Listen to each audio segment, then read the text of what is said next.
Good day, viewers. It's a pleasure to have you here. State Services, DSS, stormed his residence in Ibadan. The Yoruba Nation activist has offered his own account of what happened that night.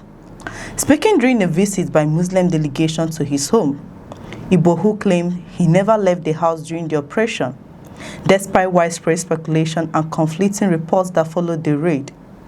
Vanguard reported that Yoruba Nation activist Sunday Adeyemo, popularly known as Sunday Igboho, recounted his experience during the DSS raid on his Soka residence in Ibadan. The operation attracted national and international attention after security operatives stormed the property during the administration of former President Muhammad Buhari. While the DSS had earlier explained its reasons for the operation, Igboho has now shared his own version of events, insisting that he survived what he believed was an attempt on his life. According to Igboho, the incident began in the early hours of the morning when he heard unusual sound outside his residence. He said that as he tried to find out what was happening, gunshots were fired towards the room where he was. He claimed the operative had heard his voice and immediately opened fire before they had even seen him. According to him, the attack intensified as the officers forced their way into the compound. Igboho alleged that the operative eventually gained entry after planting explosive on the burglary-proof protecting part of the house. He claimed the explosion destroyed the security barrier, allowing them to enter the building.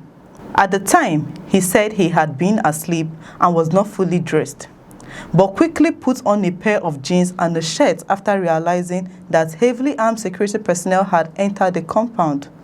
Describing his emotional state, Igboho said he faced a difficult decision. According to him, one part of him considered surrendering peacefully, while another part warned that doing so could cost him his life. He claimed he ultimately decided against surrendering because he feared he would be killed if he gave up himself up to the operatives. These remarks reflect his personal account of the incidents and have not been fully independently verified. The activist further claimed that he called out the operatives, asking why they had come to his residence. According to him, despite attempting to communicate, gunshots continued to be fired at close range without the officers actually seeing him. He maintained that the operation created widespread confusion inside the house as security personnel moved through the building searching for him. Igboho also spoke about his personal assistant, popularly known as Dudu. He alleged that security operative pointed a gun at Dudu's head while demanding that he persuade him to open the door. According to Igboho, hearing his assistant plead for him not to resist made him suspicious that surrendering could place his life in greater danger.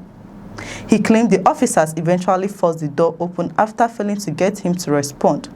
Addressing one of the most widely circulated rumors following the raid, Igboho dismissed claims that he escaped by transforming into a cat. According to him, the story was completely false. He alleged that security operatives actually shot and killed a cat during the operation because they mistakenly believed it was him. He also claimed that a supposed herbalist was brought to the scene and performed rituals during the search, an allegation that has not been fully independently verified. The Yoruba Nation activist further claimed that throughout the operation, he remained inside the house while watching events unfold without being discovered by the operatives. According to him, despite the extensive search, the officers were unable to locate him before leaving the residence. His accounts differed from several reports that emerged immediately after the raid and adds another perspective to one of Nigeria's most controversial security operations. Igboho also recounted the death of a relative during the raid. According to him, his partially blind brother came out during the operation and was shot after security operative allegedly believed he was attempting to confront them. He claimed the bodies of those who died during the operation were later taken away by the operatives. These allegations form part of Igboho's account and remain matters that have been publicly disputed over the years.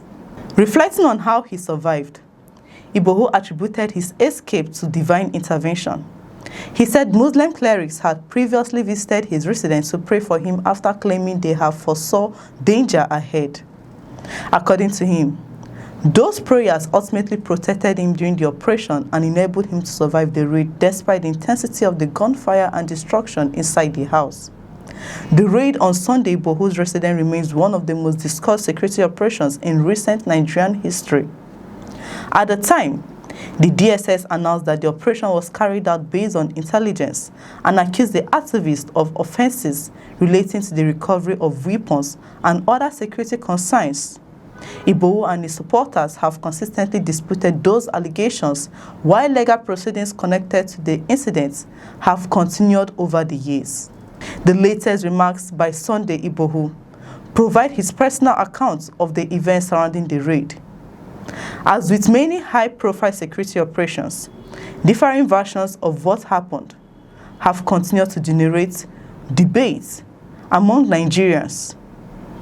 While his testimony offers fresh insight into his experience, questions surrounding the operation remain part of the broader public discussion, with various aspects of the incident having been contested by different parties since the raid occurred. Share your thoughts in the comments below. If you find this report informative, kindly like, share, and subscribe for more news reports. I'm Chidera Isom. Thanks for watching. We'll see you in the next reports.